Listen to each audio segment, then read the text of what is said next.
Aïe, aïe, aïe, aïe, aïe, qu'est-ce qu'il vient de nous faire la Trumpy, la clacasse qu'il vient de mettre au marché crypto. Mais pas de panique, l'analyse technique est là, on passe tout de suite sur le graphique du Bitcoin, on voit ce qui s'est passé. Bon bah ça peut pas être plus clair, énorme bougie baissière avec cette énorme mèche. On est allé chercher tous les précédents plus bas, on est quasiment allé chercher ce plus bas là à 98 000 $. Bon, maintenant, qu'est-ce qu'on peut espérer pour la suite? C'est surtout ça qui va nous intéresser. Bon, si on prend la dernière analyse Bitcoin que j'ai faite sur la chaîne, on peut voir que c'est le scénario 1 qui s'est déroulé, avec cette reprise jusqu'au précédent plus haut à 117 000. Ensuite, correction, petit range pour aller chercher le précédent plus haut. L'analyse était arrêtée là dans cette vidéo. Alors on met un peu de contexte, c'est l'annonce de Trump qui a fait dévisser le marché Bitcoin et le marché crypto en général, avec plus de 9 milliards de liquidation de positions crypto. Donc ça c'était principalement des positions avec levier, donc avec un ordre qui protège le capital normalement ou qui va aller chercher des appels de marge. Donc là, énorme nettoyage avec plus de 9 milliards en quelques heures. Je crois que c'est un record. Donc c'est son annonce en réponse au gouvernement chinois. C'est son annonce de l'augmentation de 100% des droits de douane qui a créé un peu la panique. Alors qu'est-ce que nous dit l'analyse technique? On passe en hebdomadaire. On retrouve donc cette bougie principalement qui a été faite sur la journée d'hier avec cette énorme mèche. Quand on regarde le Bitcoin, c'est quand même assez encourageant, c'est pas effrayant. Par contre, on va quand même exceptionnellement aller jeter un œil tout à l'heure sur les autres cryptos parce que c'est un peu plus inquiétant sur les autres cryptos. Mais en revanche, sur le Bitcoin, pourquoi c'est pas si inquiétant que ça? Évidemment, c'est impressionnant comme bougie. Mais en revanche, on voit qu'on a clôturé quand même au-dessus de l'ouverture de la bougie précédente, de la bougie hebdomadaire précédente. Donc en fait, on a une liquidation qui se met en place dans cette mèche, mais par contre, les acheteurs reprennent la main. Et on va clôturer au-dessus de la bougie, l'ouverture de la bougie précédente. Bon, ça s'explique parce que les baleines, ceux qui ont vraiment des gros fonds, ils sont pas dupes, ils savent très bien que dès qu'il y a des réductions sur le Bitcoin, il faut recharger. Donc c'est clairement ce qui s'est passé ici. Donc si on prend les bougies là, on voit tout simplement que la bougie de cette semaine, elle récupère juste les gains de la semaine précédente. Donc pour l'instant, rien d'alarmant. Faut pas oublier quand même qu'on a fait un plus haut historique cette semaine avant d'aller chercher cette liquidation. Donc la boule de cristal de l'analyse de la dernière fois a très bien fonctionné, et on va quand même recommencer l'analyse du départ. On est en hebdomadaire, on va tracer ce fameux support horizontal qui soutient cette hausse hebdomadaire. On peut la tracer comme ça avec les mèches, et on va la tracer comme ça avec les corps. Et qu'est-ce qu'on voit? Finalement, cette grosse mèche de la bougie d'hier n'est même pas allée chercher complètement le support oblique, même le support oblique le plus proche quand on prend les corps de bougie. On va marquer le précédent plus haut, le plus haut historique pour la forme, pour se fixer un objectif, et on va passer en daily. Pour l'analyse de la vidéo de la dernière fois s'arrêtait ici, le scénario s'arrêtait ici. Qu'est-ce qu'on aurait pu éventuellement aller chercher? Le précédent plus haut, c'était celui-ci à l'époque. On aurait pu chercher une petite correction, pourquoi pas vers le précédent plus haut ici dans cette zone, l'ancienne résistance qui aurait pu devenir support, et pourquoi pas repartir de nouveau à la hausse pour aller faire un vrai nouveau plus haut. Bon, évidemment, c'est pas ce qui s'est passé. On est allé complètement enfoncer et aller chercher les précédents plus bas. Encore une fois, ce qui est rassurant là, c'est que même en daily, on voit que la clôture a tenu. La clôture de la bougie s'est faite au-dessus des précédents plus bas. Donc on est allé chercher les zones de liquidité, on a liquidé les positions acheteuses à effet de levier, on a siphonné et on est reparti pour clôturer au-dessus. Donc là, les scénarios, quels sont-ils? Si le stress est un peu plus long que prévu, on pourrait de nouveau aller chercher ces précédents plus bas pour aller chercher éventuellement celui-ci du mois de juin 2025 qui correspondrait au support oblique. On arriverait sur un seuil psychologique des 100 000 $.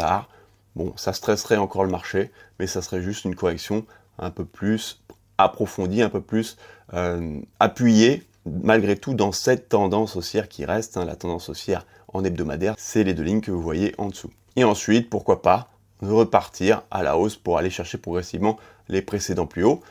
La condition qui ferait qu'on rentrerait en phase baissière sur le Bitcoin, ce serait si on enfonçait ces deux lignes support et on irait chercher éventuellement les 75 000. Bon, c'est moins probable, mais c'est toujours envisageable. Avec peut-être un stop d'abord aux 92 000.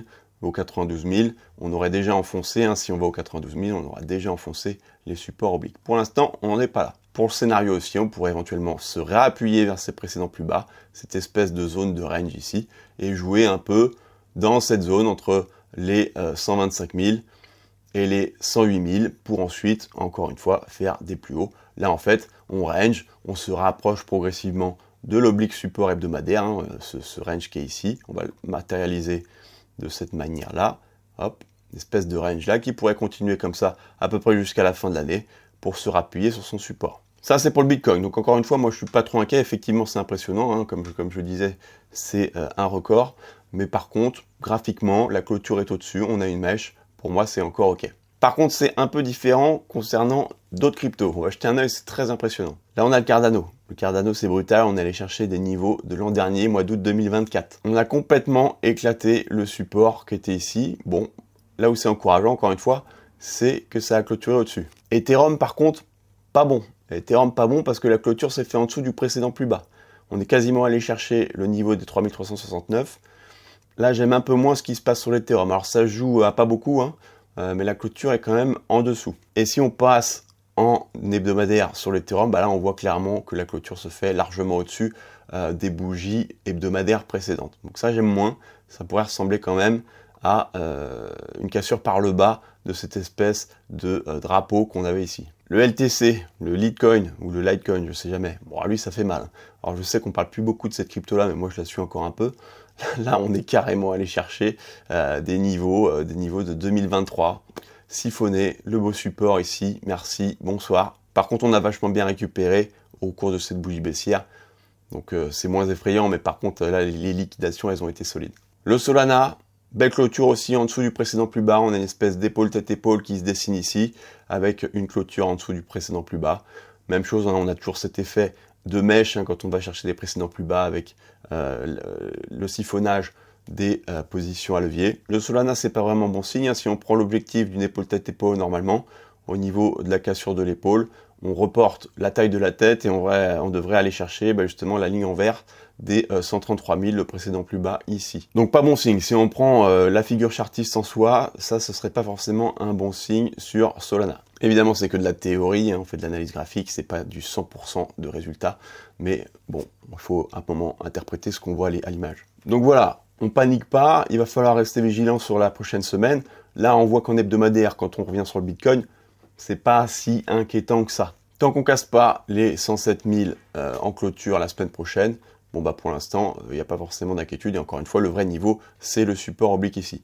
En hebdomadaire, c'est pas très inquiétant. En daily non plus, on a cette mèche, on a clôturé au-dessus du précédent plus bas, hein, c'était juste le vendredi 26 septembre, hein, qu'il fallait aller chercher, bah pourquoi pas, ça a été fait. Bon, on continue de surveiller, je vous tiens informé, j'espère que vous n'avez pas été trop liquidé, ceux qui étaient en position à levier sur ces cryptos-là. En tout cas, n'hésitez pas à partager en commentaire si vous avez eu une mauvaise expérience, ou peut-être profiter d'un flash crash, hein, et c'est vrai qu'il y a des gens qui laissent parfois des ordres à l'achat très bas pour profiter de ce genre d'événement.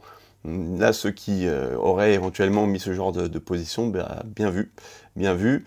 En tout cas, on reste serein. Moi, comme je vous dis, le Bitcoin, c'est pour le long terme. Hein. Je le traite pas en levier. En revanche, j'investis en DCA sur le Bitcoin.